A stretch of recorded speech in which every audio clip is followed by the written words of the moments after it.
There's somebody who had a good suggestion for what the optimization of the AI should be. What's its utility function?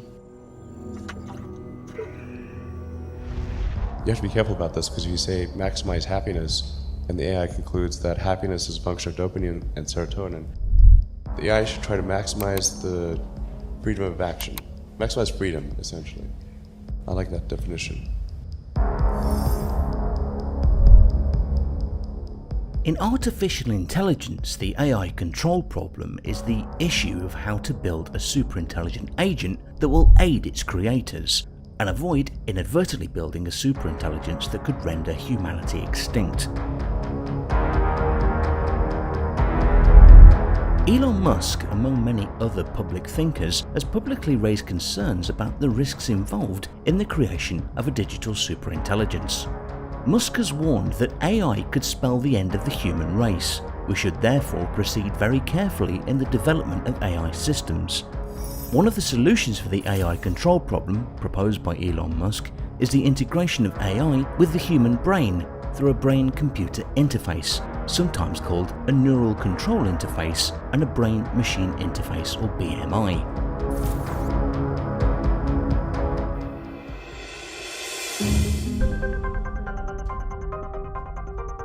In 2016, Elon Musk founded the American neurotechnology company called Neuralink, which is a company focused on the development of implantable brain-machine interfaces.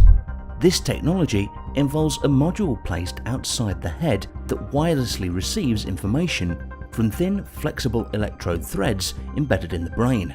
The threads will be embedded by a robotic apparatus with the intention to avoid damaging blood vessels. In terms of things that I think are important to bear in mind, this I think has a very good purpose, which is to cure important diseases and ultimately to help secure humanity's future as a civilization relative to AI.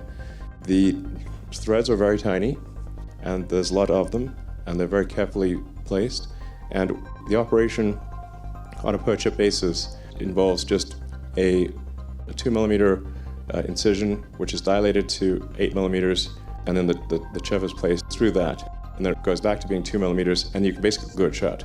You don't even need a stitch.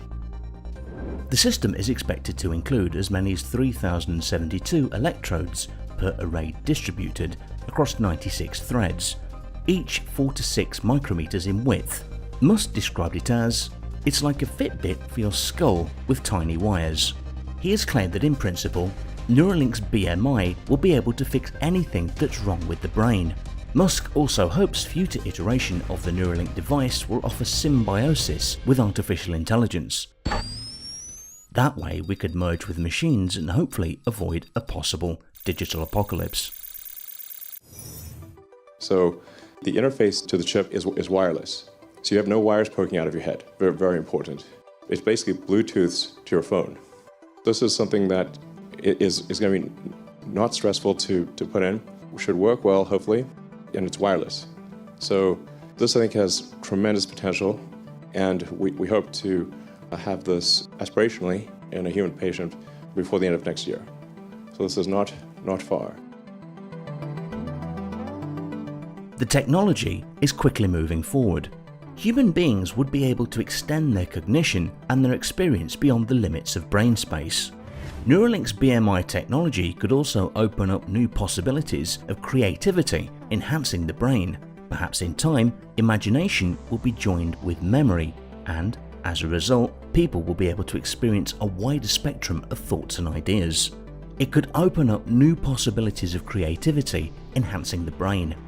Neuralink's BMI technology might be able to overcome the biological limits of our minds and could even expand our intelligence. The symbiosis between AI and humans may greatly benefit our species. It may also help humanity to expand out into space. In spite of these possibilities, Musk has mentioned that there are also trivial reasons that drive his concern about the future of AI.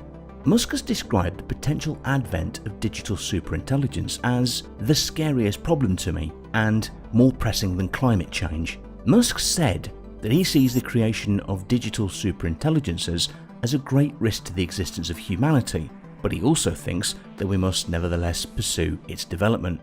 This may seem like a contradiction to many people, but the development of AI technology is unique to our species' history, because it can either prove to be the best or the worst invention ever. Either way, it may very well be the last invention of humankind, for better or for worse. Elon Musk and many others fear it could be the latter. The creation of digital superintelligence may help us achieve the next level of human evolution. Reducing existential risk from superintelligent AI may be extremely difficult, but the integration of humans with AI may improve the probability of a good outcome. One possible strategy is to continue to increase the intelligence and values of AI systems, while simultaneously improving our understanding of human cognition. At some point, the rate of human intelligence and the rate of AI intelligence could converge. Although this may seem a desirable result, there is a significant chance that such a superintelligence would be malevolent. Current trends in AI research seem to be leading towards this endgame. Another possible outcome could be that humanity and superintelligence will converge, resulting in an intelligence explosion, in which the value of brute force intelligence approaches infinity. A possible apocalyptic scenario is one in which superintelligences create a computational grid encompassing the entire observable universe. Superintelligences could then proceed to exploit this grid in order to gain energy through the annihilation of matter. This would lead to the end of the world, as the energy attained by the superintelligence would exceed the energy output of the universe, causing the system to collapse to a point. It is speculated that certain widespread brain enhancements could give an advantage to humanity, especially if combined with enhancements to the AI. It has been proposed that a human might be able to compete with a superintelligence on the basis of moral values. If a superhuman intelligence is programmed to follow human values and ethics, it may still decide to exterminate or subjugate its creators when it is created in a different environment to the conditions created by the scientists. But we do want a close coupling between collective human intelligence and digital intelligence. Neuralink is trying to help in that regard by creating a high bandwidth interface between AI and human brain. We're already a cyborg in the sense that your phone and your computer are kind of an extension of you. We've got to build an interface. Like, we didn't evolve to have a communications jack. So there's got to be essentially vast numbers of tiny electrodes that are able to read write from your brain. Of course, security is pretty important in this situation, to say the least. This would be a digital extension of you that is an AI, the AI extension of you, a tertiary layer of intelligence. So you've got your limbic system, your cortex, and tertiary layer, which is the digital AI extension of you. And that high bandwidth connection is what achieves a tight symbiosis. Stephen Hawking suggested that artificial intelligence could be the worst invention of the century, and that an AI will eventually look back on humanity and either decide we are irrelevant or harmful, and so we need to be destroyed, or they will simply follow their programming and decide to maximize the amount of good in the world. The primitive forms of artificial intelligence we already have proved very useful.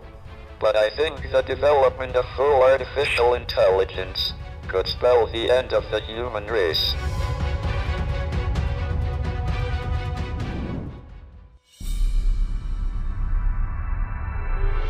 On the other hand, futurist Ray Kurzweil has stated that an AI would be able to understand human desires and motivations, and that he is not worried about the emergence of a machine superintelligence. I think you go through three phases in considering a strong AI or any of these dramatic new information technologies as they get to be very powerful. One is delight at the opportunity to overcome age-old afflictions and problems of humanity, then alarm that, whoa, these things could be dangerous. We've always had promise and peril with technology. Overall, technology has provided a far better quality of life than humanity has ever had, and that's a continuing process. Kurzweil argues that the human economies and recent human history shows that humans and machines can work well with each other. But what do you think? Let us know in the comments section. Thanks for watching. Did you like